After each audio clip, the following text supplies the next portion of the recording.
சின்ன உதாரணம் சொல்றேன். சரி. ஒரு இலைய போட்டு, "அப்பா தம்பி உட்காரு, சாப்பிடு." உட்காந்துட்டு, கொஞ்ச நேரம் "எழுந்திரு, எழுந்திரு. உனக்கு மேல பெரிய ஆள் வந்துட்டாங்க. உனக்கு வேண்டாதவங்க வேண்டப்பட்டவங்க வந்துட்டாங்க. எனக்கு வேண்டப்பட்டவங்க எழுந்திரு, எழுந்திரு." எழுந்து இழுத்துட்டு, "நீ உட்காருன்னு" அனுப்பிச்சா எவ்வளவு அசிங்கமா இருக்கும் சொல்லுங்க. நான் ஒருத்தங்க தலைவர் மகளிர் தலைவரா இருக்கேன். எனக்கு பின்னாடி நான் எம்எல்ஏ ஆயிட்டேன். எனக்கு பின்னாடி சிவகாமி இன்சிடென்ட்ன்னு ஒண்ணு போட்டாங்க. அது போட்ட மாரி நிர்மலா ராஜான்னு போட்டாங்க. இவங்க 2 பேர் தான். வேற யாரும் இல்ல எனக்கு பின்னாடி. அப்புறம் எனக்கு மாநில துணைத் தலைவர் குடுத்தாரு ஐயா. புரியுதா? அப்ப அதில தான் அப்படித்தான் பயணிச்சுருவாரு. அப்புறம் எம்எல்ஏ குடுத்தாரு. அதெல்லாம் வந்து இல்லன்னு சொல்லல.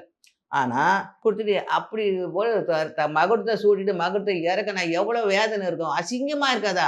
அசிங்கமா, அவமானமா இருக்காதா? ஏன்னா அவ்வளோ மன உளைச்சல் இருக்கும். சரி, அப்பா தானே எத்தன இறக்குறாரு. சோதனை நான் நான் இறக்கிதான் தப்பு.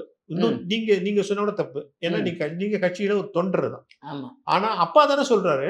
சார் அப்பா தான் தொண்டர்லாம் நாங்க ஏங்க ஏத்துக்கிறோம் அப்பா சார். சொன்னா இருங்க இப்ப தொண்டர்லாம் ஏத்துக்கணும். அவர் ஐயா போனாருங்க 95 கிராமம். எங்க ஐயா மாத்திரம் என்ன செய்யல. அன்புமணி மட்டும். அவர் சொன்னதெல்லாம் செய்தாரு சார். நான் அததான் சூழ்நிலை, பிரச்சனை. என்ன பிரச்சனை? சரி, யார் பிரச்சனை? அந்த என்ன பிரச்சனைக்கு காரணம் பணம்னு சொல்றாங்க. உண்மையா? அதுவும் தெரியாது சார். அது வந்து பொய்யா இருக்கலாம், மெய்யா இருக்கலாம்.